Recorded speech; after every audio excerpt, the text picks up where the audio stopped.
Okay, we're back at BioIT World Expo. We did a panel last year on personal genomics. It was great fun, we had great feedback, and the fact you've all stayed suggests there's a fair bit of interest in this subject. So we have assembled a really fascinating and expert panel of speakers to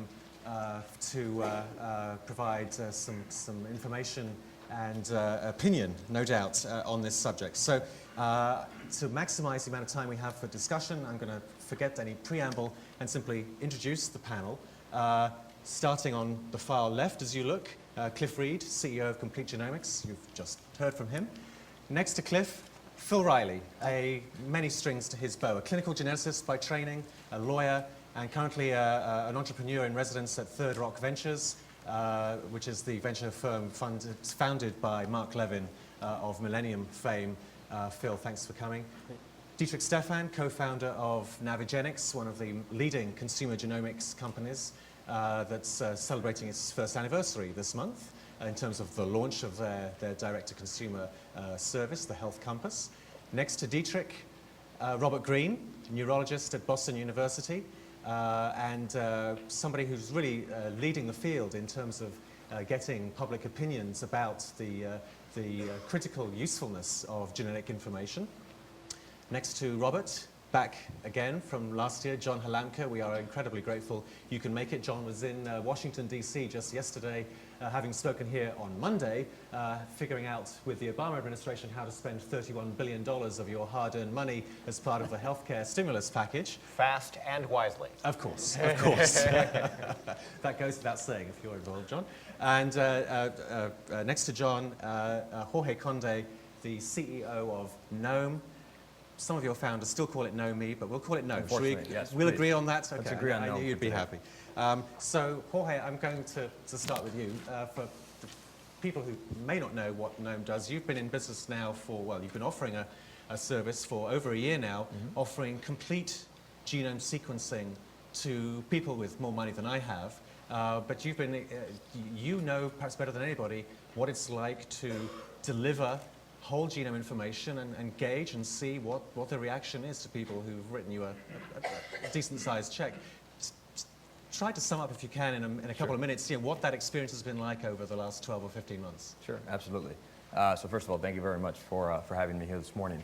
So for those of you that may not be familiar with our company, we had the somewhat simple and we thought brilliant but potentially crazy idea that since we were eventually going to get to the point where whole sequence or whole genome sequence information was going to be reliable and cheap, based on the talk that Cliff just gave this morning, we thought that obviously once you move from one bottleneck, once you move from the sequencing bottleneck, the data generation step, research becomes a big component, and also interpretation of that data becomes a very important component.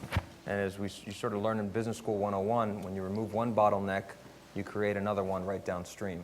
And so our initial thought was, let's build a business and let's build a company with the idea of working with individuals that will enable us to begin to think about what are some of the issues that are going to be around, that are going to arise around interpretation of all of this data.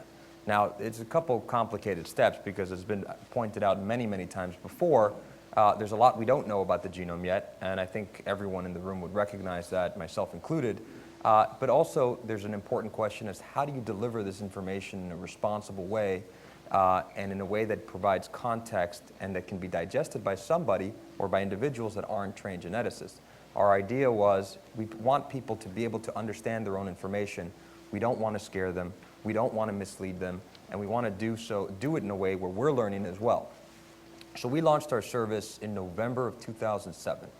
And we put the hefty price tag of $350,000 on our service. Now, by definition, when you do that, you are going to limit your market somewhat, as you can imagine.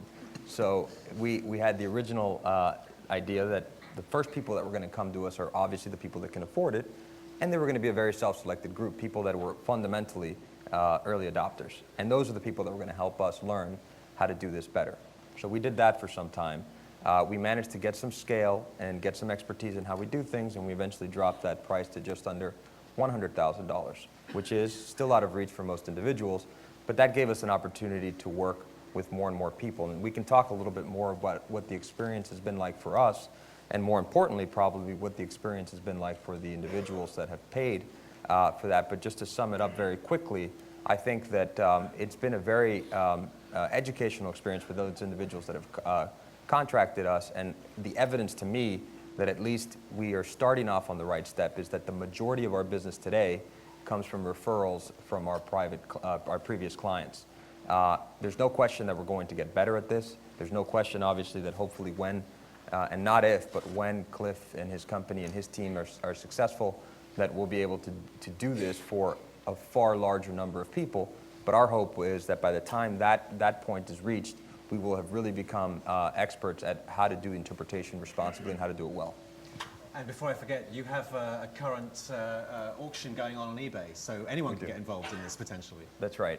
So we partnered up with the X Prize, which, as many of you know, is sponsoring a Genomics X Prize, to do an auction, a charity auction for them for DNA Day, which was April 25th. So for those of you that didn't celebrate, it's not too late. The auction goes on for 10 more days. And you can go on eBay. It's www.ebay.com/DNA and check out the auction. Anyone can get involved. So Jorge, you and John have many things in common, including partnerships with George Church. George is a co-founder of Gnome, and George is the founder of the Personal Genome Project. And John, you are, as you mentioned last year, one of the founding first 10 in the number 2. So number 2 in the. You are not a number, but you are number 2. That's right. So personalgenomes.org. Just click on the PGP10, look at number 2. You'll be able to get my entire phenome. You'll be able to get all of my 3-dimensional body photographs, clothed, and my entire sequence to date, as has George Church's delivered. And it's, of course, continuing to be expanded, posting new versions on a monthly basis. So how much have you been sequenced, and what have you learned in the last 12 months? Well, so about 5% of my exons are currently available. And it was a really interesting process. As you described, the data comes out. I then meet with genetic counselors, and those genetic counselors say, well, based on the interpretation, the data that we have to date, and I think you illustrated this is an evolving science, well, here are some things that you carry. So you have Charcot-Marie-Tooth type 4, a hereditary neuromuscular disease. You carry boy-in-a-bubble disease, the severe combined immunodeficiency. You're more susceptible to tuberculosis than the average human. You have a double average chance of the average male of getting prostate cancer. You have a negative KEL antigen, which means if you get a blood transfusion twice, you might develop a transfusion reaction. So as we discuss these things, we look at probabilities and prevalence. We think about what issues I may have, and meeting with my primary care physician about wellness, what testing should I have done, and that sort of thing. And then the interesting aspect of this is all public, is that, of course, my 16-year-old daughter's boyfriends can all look at it and say, possible life mate or not? And of course, the consent process was quite interesting because these PGP-10 had agreed to reveal their entire medical histories and their entire genomic interpretation, regardless of what it showed. I mean, luckily for me, no mental health issues yet. Only 5% of the way there. Right? That's right. And nothing that I would consider embarrassing or such things that might diminish my stature in the community or result in my loss of employment.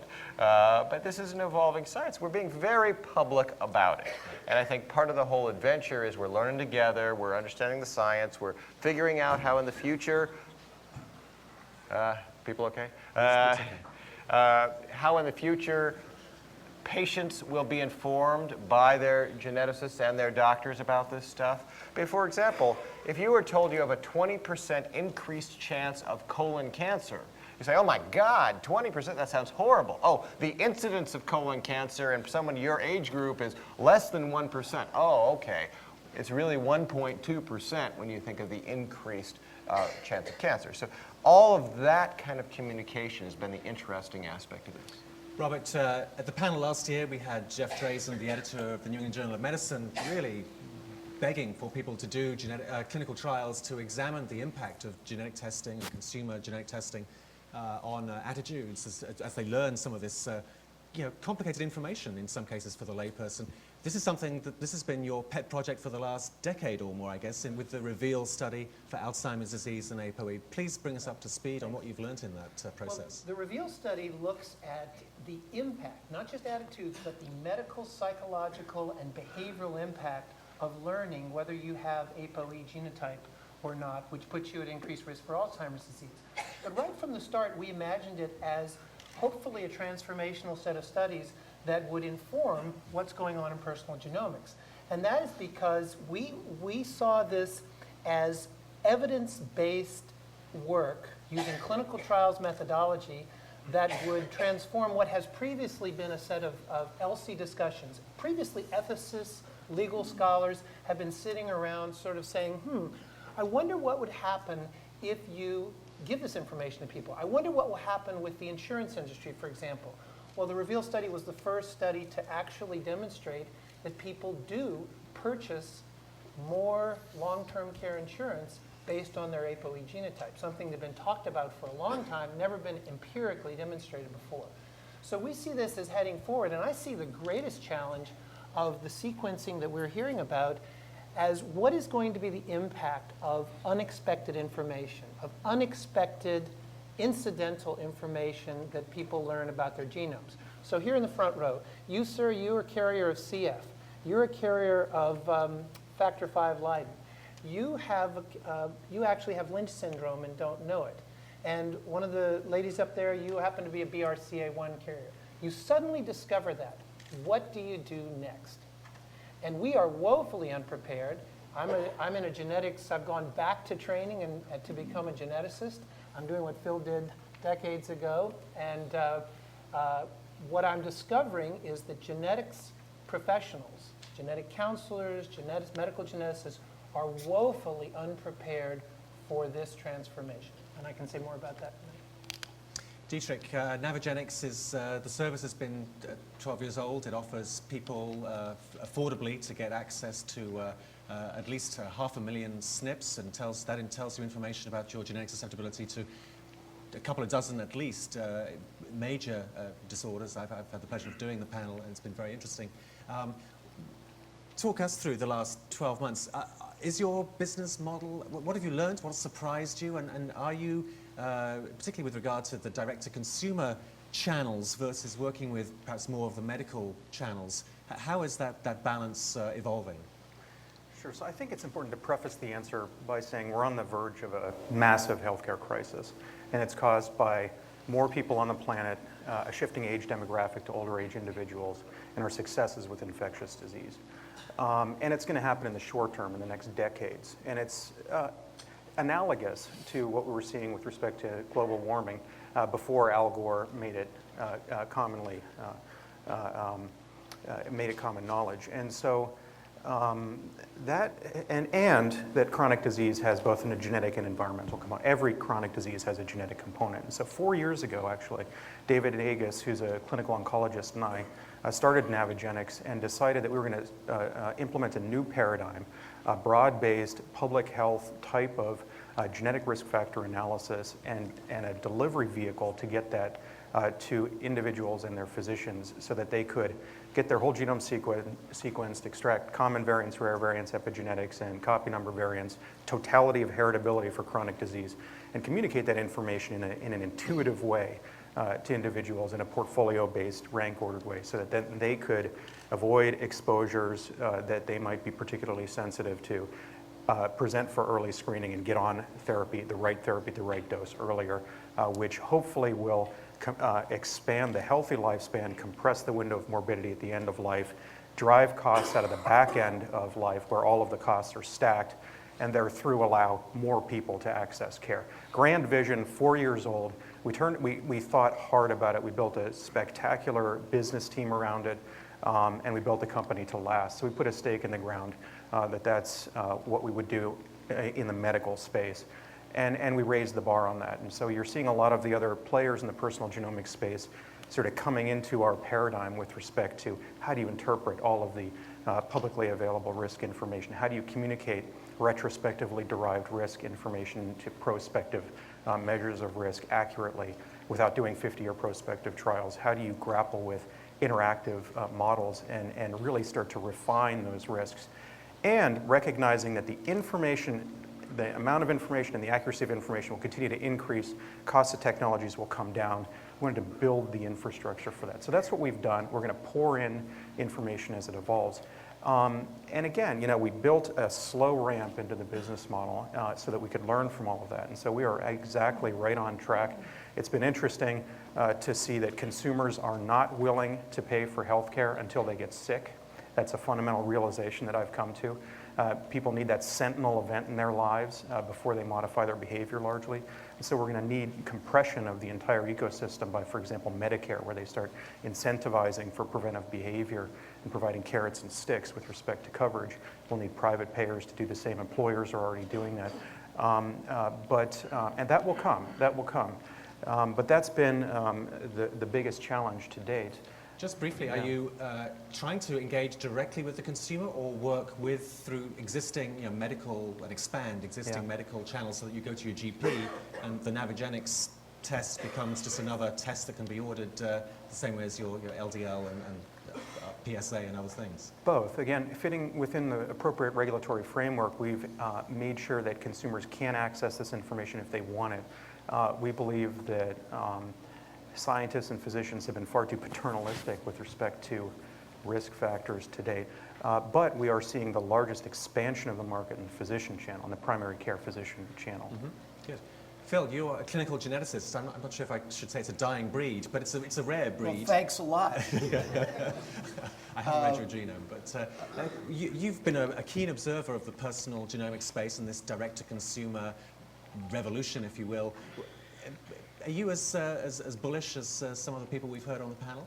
Well, I've spent the last three decades of my life thinking about how to bring genetic information into healthcare.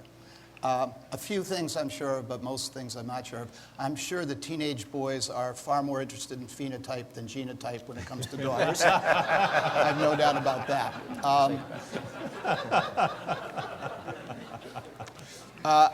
I would make a few observations in response to what has been a tremendously exciting experience for me to hear about Cliff's work, and I've followed that and similar work elsewhere.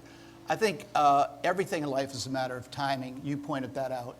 I have no doubt that genetic information is going to penetrate medicine in many ways. I have grave doubts about who's right about the time frame. In the short term, I don't see it penetrating primary care medicine very well. Let me make a few points. In the time that I've been involved in medicine, the number of genetic counselors available in the United States has barely moved. We have, roughly speaking, at any one time, 1,000 people in the United States who are formally trained as genetic counselors. I'm boarded in internal medicine and clinical genetics. Last time I checked, there were 200 such people in the United States. Very few internists, even high-quality individuals, are competent to deal with the kinds of information that are being generated by these exciting new companies. There are regulatory issues. For example, in the state of New York, it might be very difficult to work with some of this information and provide it direct to consumer. I think those regulatory issues will increase rather than decrease. A gentleman who was speaking during the question and answer period raised a point that I would re-emphasize. The genotype-phenotype correlation is a horrible problem. I think we do a terrible job phenotyping. Look at something like my own experience with autism that I've been deeply involved with for the last 20 years. In that short period, the diagnosis of autism has risen between 10 and 20-fold in the United States. There's a 10x variation between countries on the diagnosis of the disease. It's often driven by whether or not by writing a note a physician could get healthcare services for a child with developmental disabilities. We know essentially, as far as I'm concerned, nothing about either the phenotype or the pathophysiology of autism. Yes, there are a few very well-documented cohorts. I agree with that. But by and large, the autism story, arguably a disorder driven fairly substantially by genetics, is still extremely messy. I think we're going to have a very difficult problem at very low cost translating this information in a way that makes meaningful differences in people's lives. The question I have been most often asked, as somebody who is very pro this information, is so what? If you can't give the individual a meaningful, low-cost way to respond positively to knowledge, I don't think it's going to fly. I think we're going to get there, but I think it's going to be a lot longer than people may be inferring from some of the talks they hear. Cliff, you mentioned a couple of times, I mean, clearly you want to make money. You have to make money to stay in business. So it's not clear to me where the consumer genomics market fits in on your list of priorities versus engaging with genome centers, big pharma companies, and so on. Tell us a bit more about your thinking as to when or how you might offer whole genome sequencing, perhaps in concert with some of the people here on the panel. Well, these are the leaders in consumer genomics, and we want to be their back office. We want to wholesale complete human genomes to them at such a low price that it opens up the market for them. But they are going to need to provide that genetic counseling, that interpretation information, which is actually going to dwarf the cost of actually generating the data. We'll be generating the data for hundreds or thousands, and I would imagine the interpretation services of detailed experts spending many hours of their time, that's going to be measured probably in the tens of thousands of dollars of interpreting the genomes. So I basically agree here that the time constant on this is going to be a long time, and the case is not gated by the data set. Getting consumer genomics is gated first by understanding what's going on in that data set, and then by the cultural and regulatory issues, which are, well beyond, my time frame. And I'm struck in time frame that Dietrich refers to short term as 10 or 20 years, and I referred to long term as 7. So I still haven't quite switched over yet to this biotech world. I'm still kind of a software guy, I guess. I'm going to swing through the panel one more time, and then we'll open the floor to questions. So please be thinking of questions, and we'll get to the audience in just about the next 10 minutes or so. So Jorge, in the last 12, 15 months, I guess you've worked with a dozen or more clients, maybe 20, I think you'd worked to your target in the first year. The identities of a couple of them are known. One was interviewed in the New York Times early last year. Another was an enterprising reporter who, I wish I'd had this idea, had a magazine, GQ, I think it was, actually pay for a part of their sequencing work, and that was an interesting article published end of last year. Without breaching patient sequencer confidentiality, what can you tell us about some of the specifics in terms of genetic disease risk or some of their reactions to this information? Have they got it? Have they been disappointed for the value for money that they've received? Sure. So a couple of things. First of all, on that GQ article, if you haven't seen it, Rick Powers went through the process with us and wrote a very long piece on this. Talked about his experience, his expectations, what he learned, which for us was actually a fascinating experience. When the GQ people were finalizing the details, after I'd met with them, I asked them if they were going to send a photographer, because we of course wanted to be in GQ, and he looked at me and said, "It's not going to be necessary,"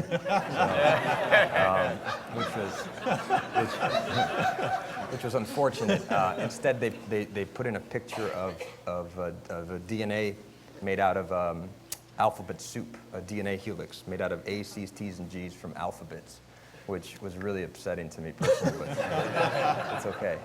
But no, to answer your question, the experience, like I said earlier, has been fascinating. So there's a couple anecdotes that we can talk about without actually going through and divulging anything about the individuals that we work with. So as I said at the outset, we had a very simple idea at the beginning, which was, if we put out a business that is going to sequence whole genomes for people, can we do it in a way, well, first of all, is there a market for this? Because it's still very, very expensive.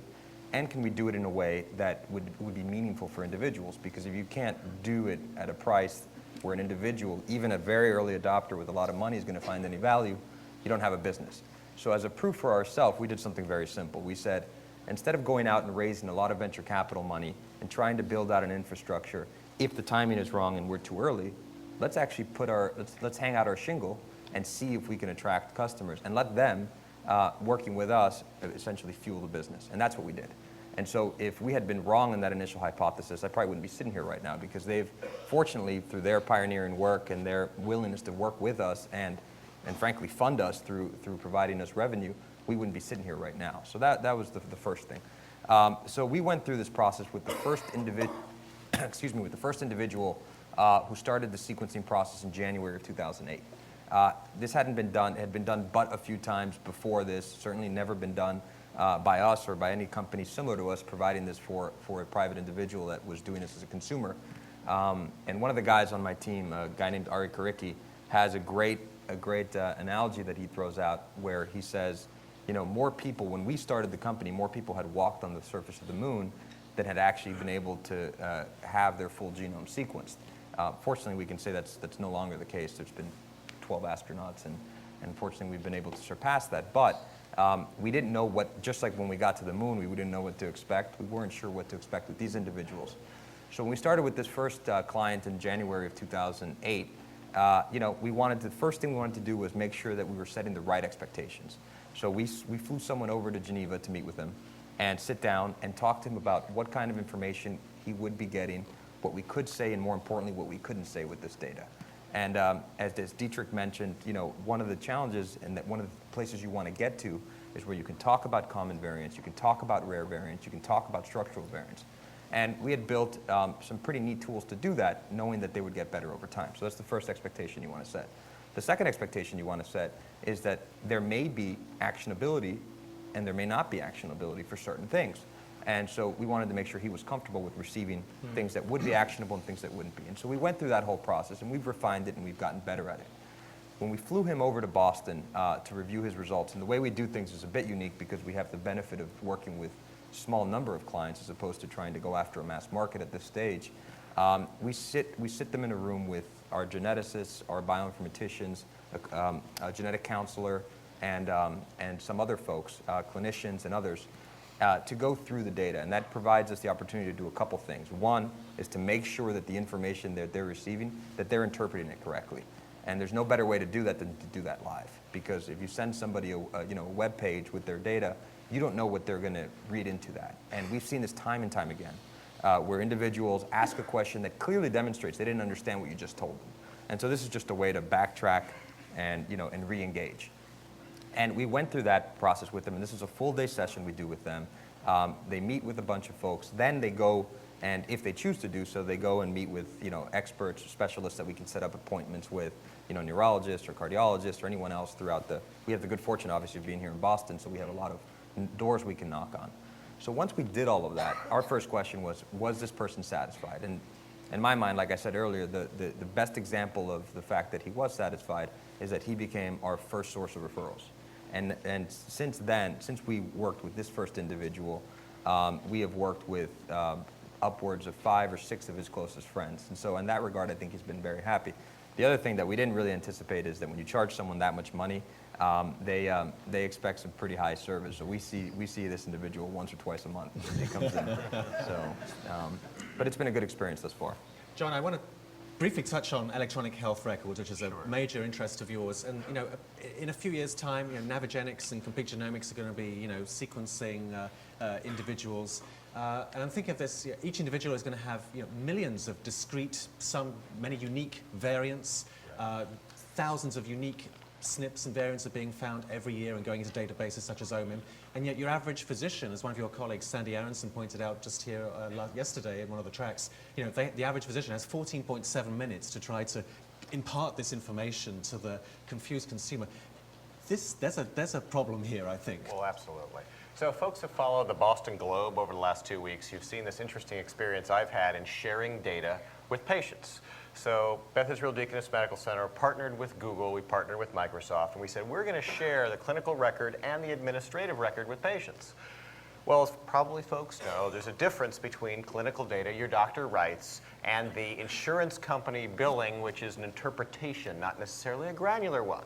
Well, we had ePatient Dave, one of our patients, say, well, I looked at my 58 episodes of care and my 92 ICD-9 codes, and boy, I had kind of widening in my aorta, and the ICD-9 code was aortic aneurysm. That sounds awful.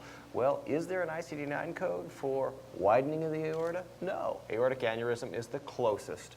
So the Globe said, gee, American medicine today has this gap between clinical observation, patient education, and understanding.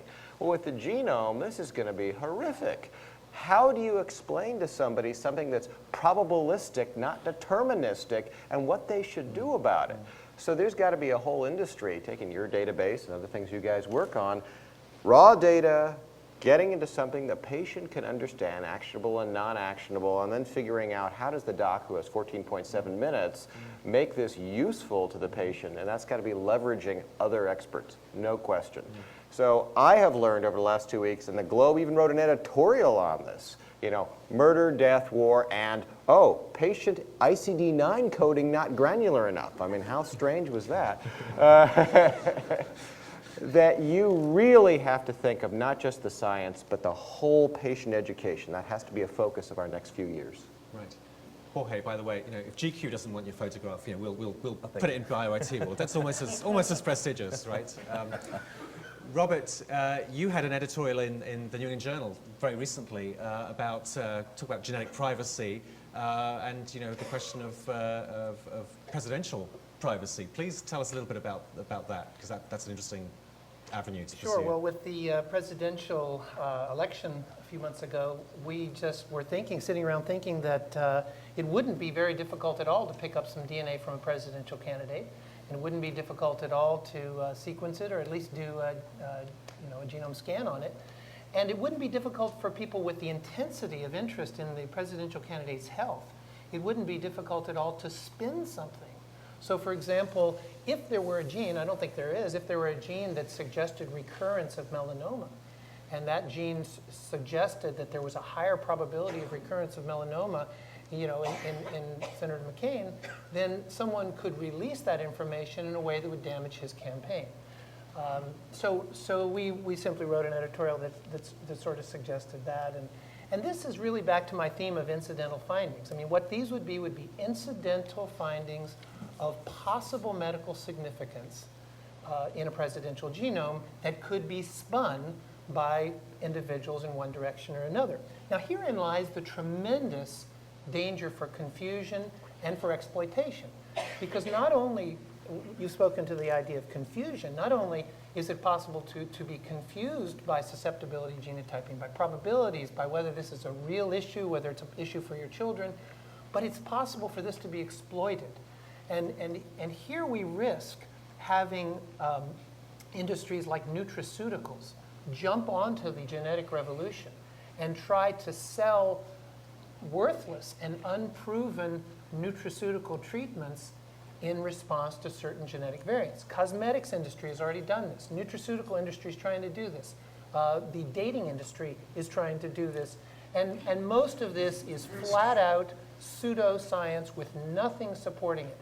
And so it's very important I know we really can't control, and maybe we shouldn't be trying to control the consumerization of genetics, but we do need to implant some sort of quality recognition, some sort of distinction, perhaps a hard line at some point between what is scientific, which is what Dietrich and others are trying to do, really use scientific principles, peer-reviewed literature to present information, and what is absolutely fraudulent. Dietrich, let me have you pick up on that, because one of the things you've had to wrestle with over the last 12 months is this sort of patchwork state-by-state regulations. California sent you a cease and desist letter last summer, which you were able to negotiate with them and get around. But I guess New York State, which has the strictest laws, I believe, in the country, still won't let you spit in a tube and mail it off if you're a New York resident. At least you can't spit in New York. You might be able to go to Connecticut and spit. But what would you like to see in terms of the regulation of this industry?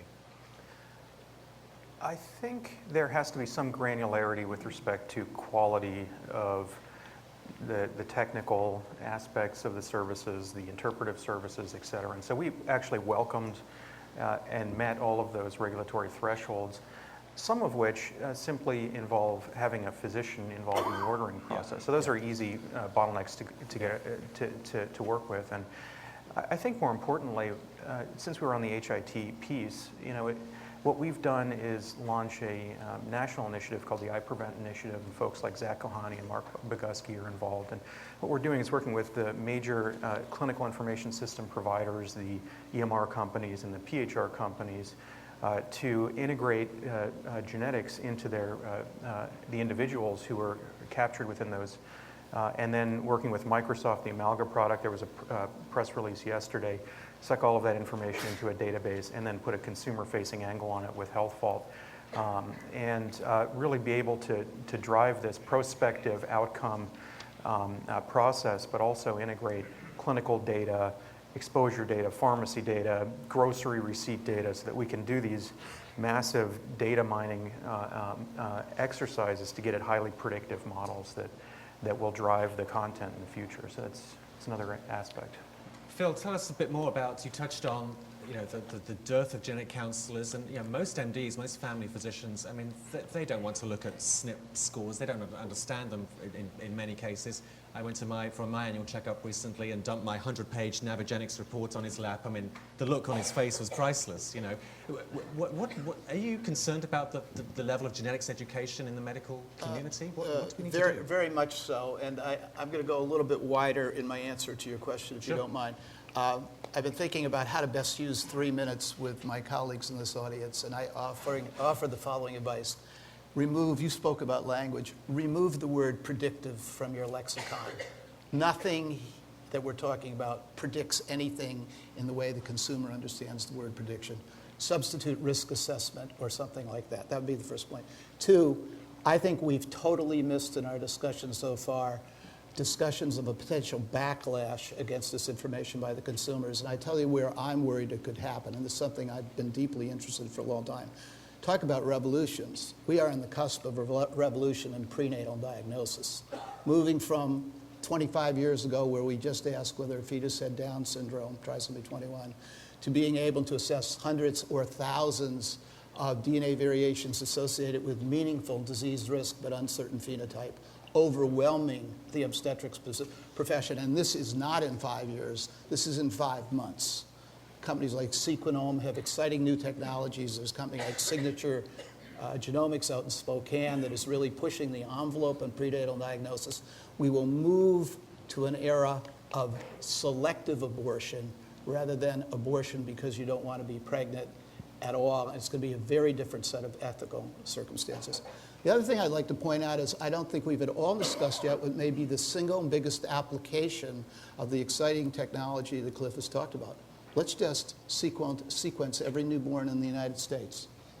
At the numbers he's talking about, $1,000 a person, 4 million people, $4 billion a day in Iraq. And we'll have the entire sequence. Then, the ultimate biobank, we follow everybody over time.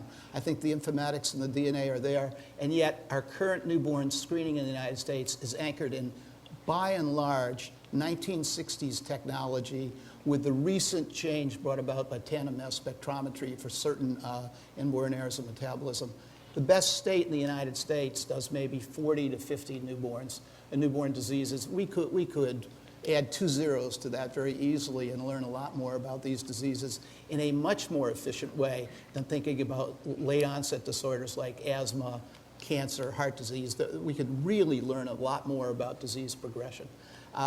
And as for the education issue, I mean, I think we're going to have a whole new model to educate physicians, and I don't have the solution at all. But the kinds of services that were articulated earlier clearly cannot be used in any massive way with the general public. And waiting in the wings, of course, are the lawyers for the lawsuits for misunderstanding of the information. I could give you a lecture right now from the podium, being both a geneticist and a lawyer, about the influence of malpractice litigation on standard of care and genetic informations in the last 30 years in the United States. It has been hugely influential.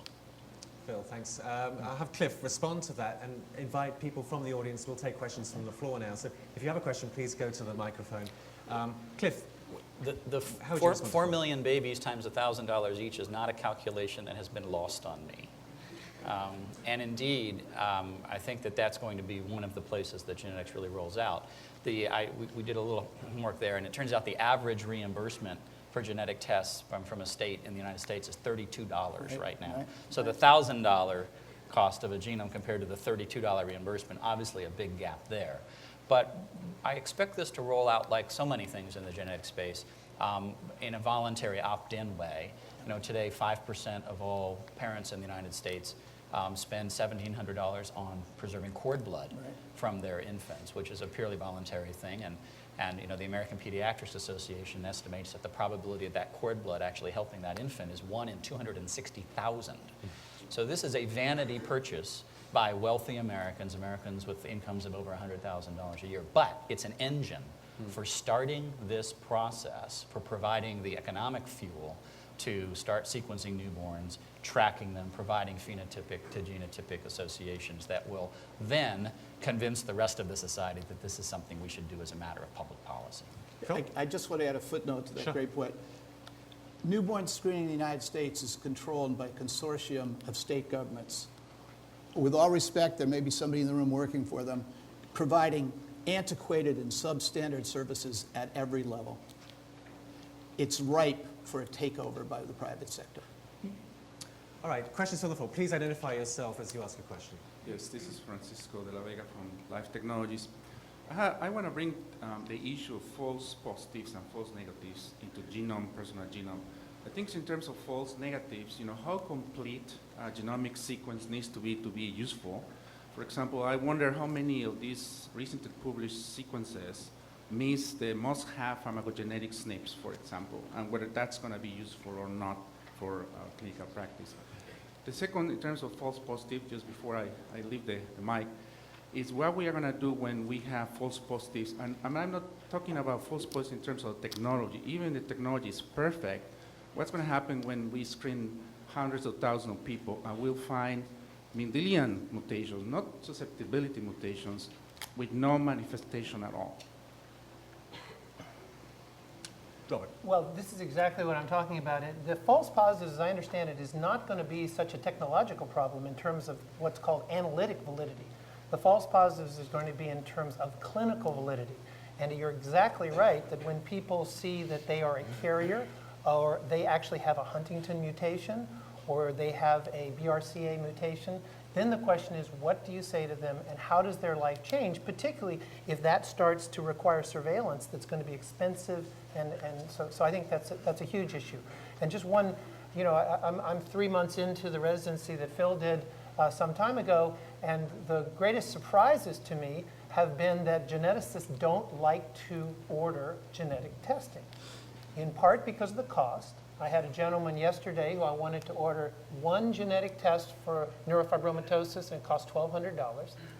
And partly because the 3 scariest letters in genetics are VUS, variant of unknown significance. When a sequence variation comes back, it may or may not represent a pathological mutation. What the hell do you do with it? And whenever I speak about this publicly, clinicians say, I'm getting calls at 3 in the morning because people looked at a mole and thought it was strange. What's going to happen when they get a number? There is going to be the worried well, and this false positive issue will certainly play into that. And there's a downside, if I may just continue 1 second, there's a downside to the public health vision that I so admire that Dietrich has sketched out. And the downside is that the population becomes consumed with the possibility of low probability events and eats up resources with their healthcare system, something that Wiley Burke has called raiding the medical commons, in which they will go and get unnecessary tests, unnecessary consultations, unnecessary expense. And Dietrich, I just wanted to go back to the universal newborn screening idea, because that's something you've spoken about. I know that's personally something that you're in favor of. I'm not sure that David Agus, your colleague, necessarily sees it the same way. But is that still something, is that an end goal for Navigenics, as you hope? I think so. I think wrapping all of this DNA-based molecular diagnostic space up into a one-shot assay at birth, and then across a person's lifespan in silico unmasking areas of the genome in an appropriate way, I think is certainly a cost-effective way to aggregate and focus all of this technology. But it'll be fundamentally disruptive to the biochemical testing companies, the one-off DNA testing companies, et cetera. Next question. Yes, hi, I'm Kyle Hart from Primary DX, we're a medical diagnostic company. You talked about, of course, the challenge of amassing more clinical knowledge so we can do something with the information you're providing. In a lot of cases, these are long-term things that you have to change your lifestyle, or maybe in the case when there's actually actionable things you can do, we're still stuck with the problem of reimbursement and growth through reimbursement in our healthcare system.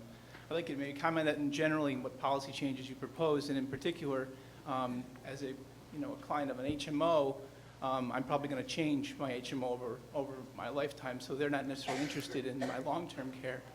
And thank you. Well, taking your second point first, every discussion I have with healthcare providers addresses the issue of how long an individual or a family stays within a system. And if there's a cost up front that isn't going to pay off for them later on from sort of a net present value point of view, they're not too interested. So selling new stuff into the system is not an easy thing. I agree with that very much. I think there's going to be a real challenge to find where areas, sort of primary cases, where you say, I can sell this information. I'll give you one. I'd like to change the standard of care for colonoscopy in the United States. I think DNA could do it today. Colonoscopy, $1,000 to $2,000 a person, recommends it for everybody at, say, age 50. Clearly, colon cancer is heavily loaded with genetic risk. You could take 20% of the population, to do all the DNA testing, take the 20% who are the most at risk, just do colonoscopy on them, move everyone else back 10 years. I'd get a lot of applause if I tell you you can wait on your next colonoscopy for 10 years. You're going to vote for me.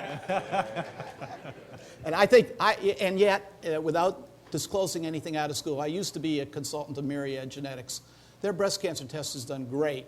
Their colon cancer risk test, which actually I think is an excellent test, barely sells compared to the breast cancer. Why is that? So this whole cost avoidance concept, I think, is quite important. So I used to weigh about 70 pounds more than I do now. And why? Well, at the age of 40, my clinician said, it looks like you're going to get, kind of adult onset diabetes, hypertension, bad stuff, change your lifestyle. Well, if I would have had my genome tested when I was early and it said, hey, here are some risk factors you're going to think about later in life, I would become a vegan much sooner than I did. And therefore, you think if we spend $1,000 or whatever the price is, and then avoid heart disease, diabetes, and these things that are lifestyle diseases, as a system, our healthcare system may benefit. Next question. Mike Cariaso with Bioteam and Synpedia. Looking into some of this data, I've become rather skeptical of the predictive medicine. I've heard that spoken to, but it does look as though very often it's possible to predict dangerous drug interactions very early.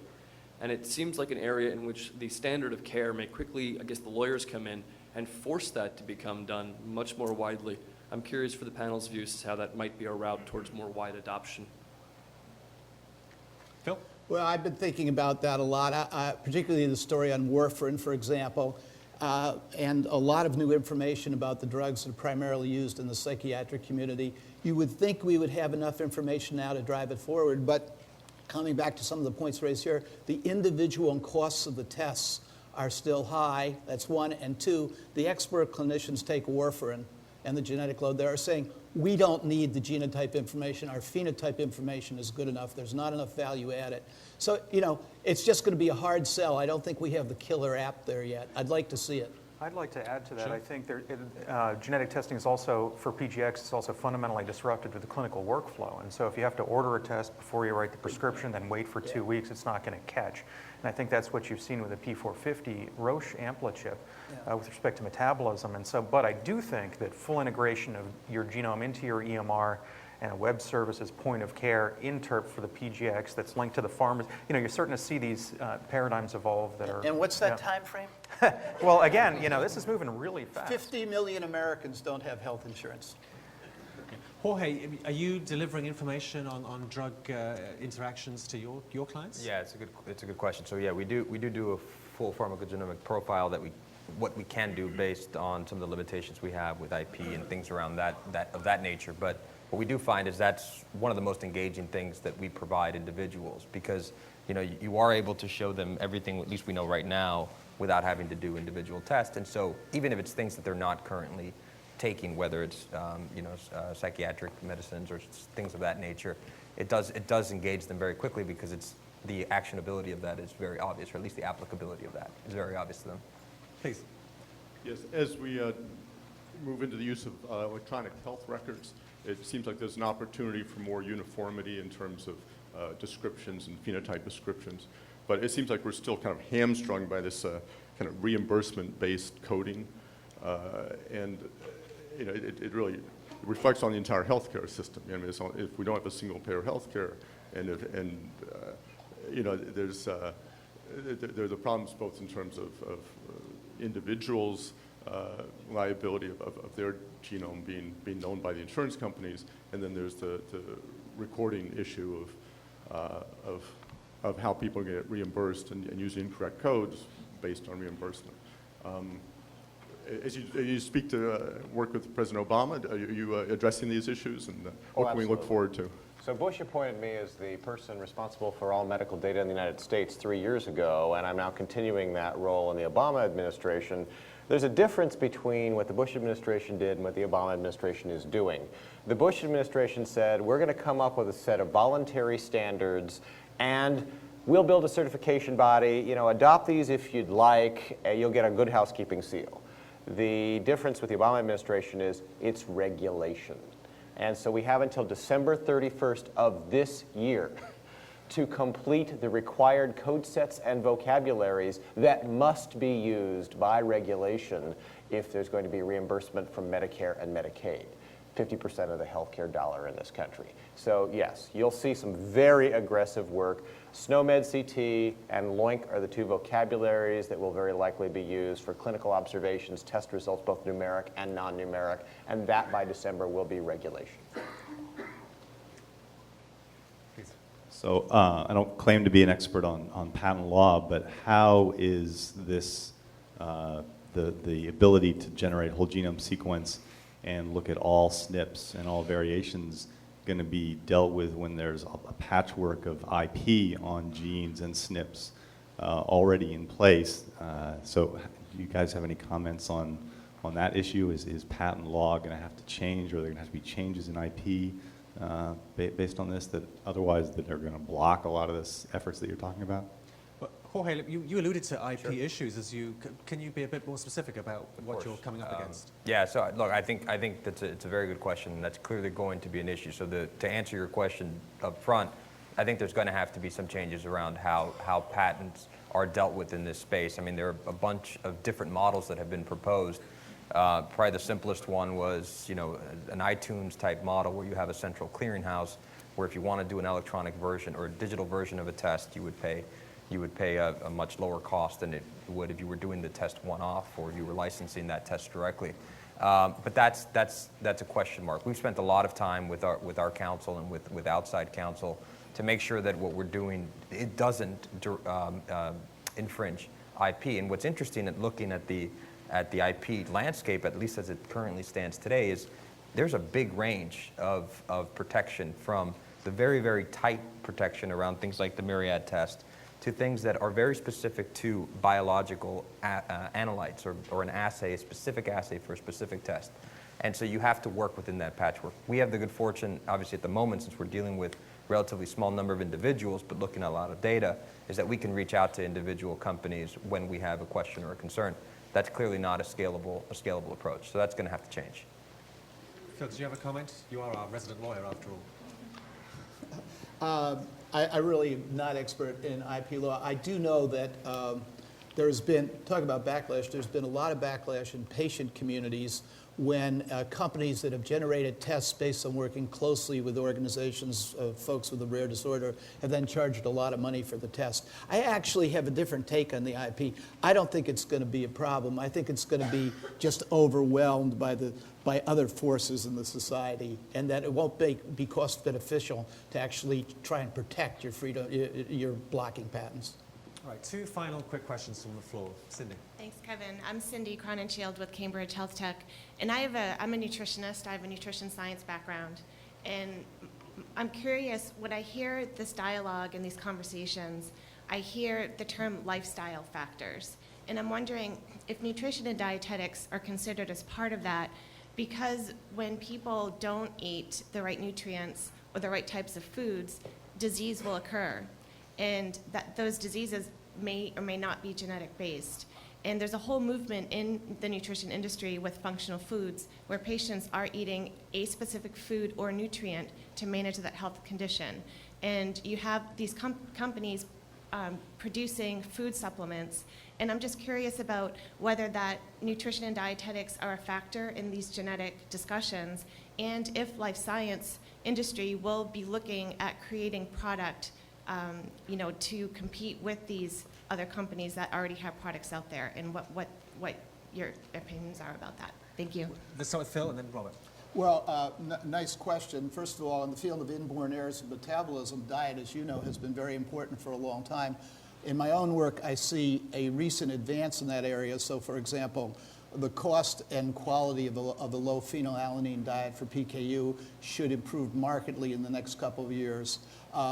I do also see the beginnings of efforts to identify diets that might ameliorate risk for complex disorders. My favorite one, and some of you may know more about it, is certain dietary approaches to delaying the onset of macular degeneration. So I see slow movement in this area. Robert, did you have a... Well, I would, we have presented preliminary data on people who learn their ApoE genotype. And we found that the ones who found they were E4 positive, the risk for Alzheimer's disease, had 5 times the probability of ordering dietary supplements online in vitamin stores and so forth, whereas those dietary supplements have not in any way been proven to influence the course or the risk of Alzheimer's disease. So I think I'd make the same point as before. I think dietary science is the way it's done in an academic context with evidence-based medicine is absolutely critical, and for rare diseases and maybe some common diseases where there's empirical data that support those treatments, that's fabulous.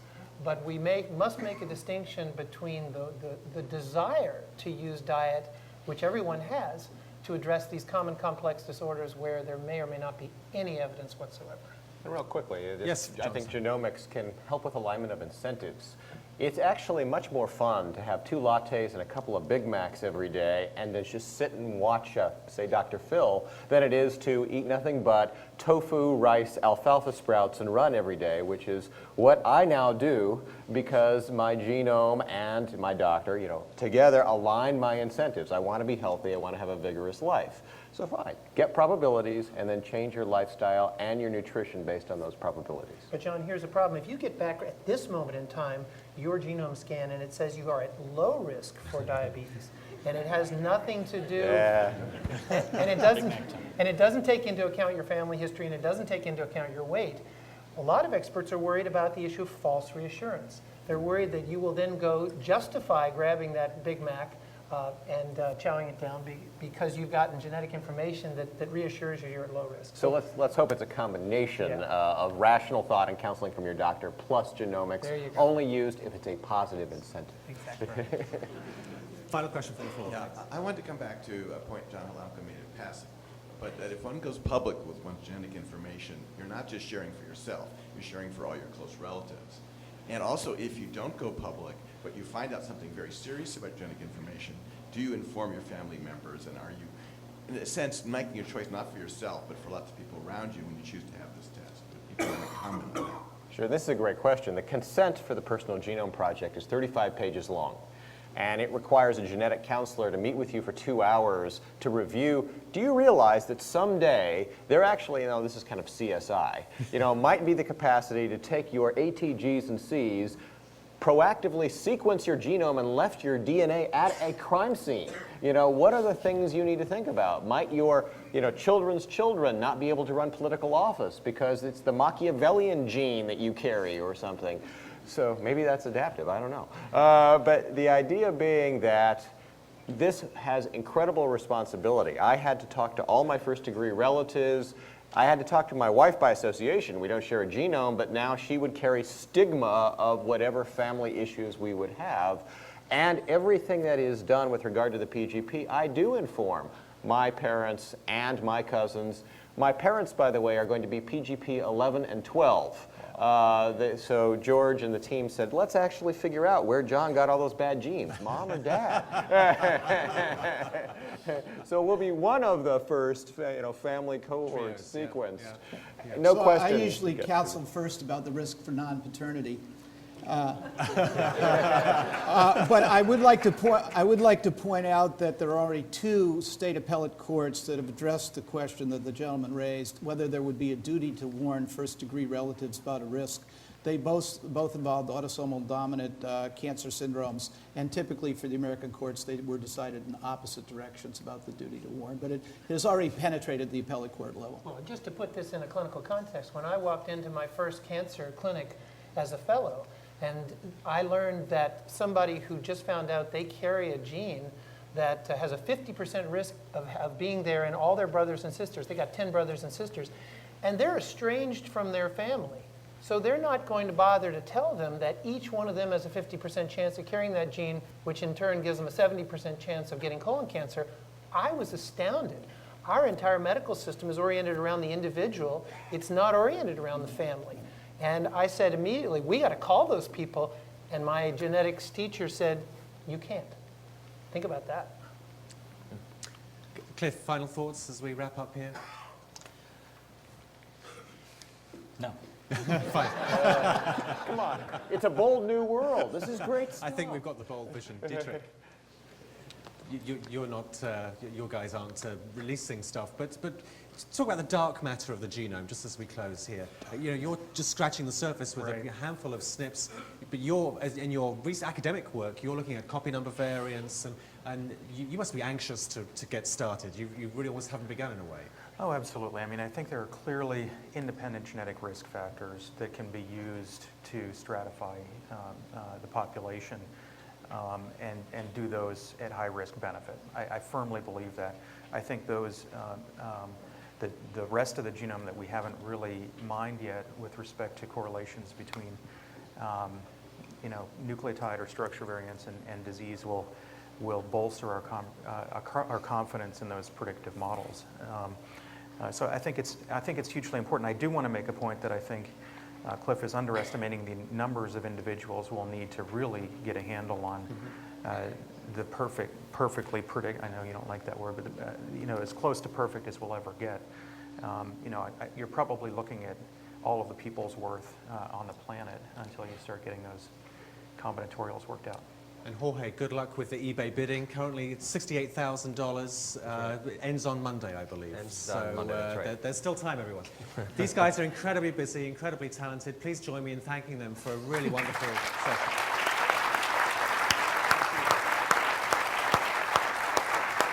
So I'd love to have you as a back office business. Thank you all. The exhibit hall is open. Enjoy the rest of the final day.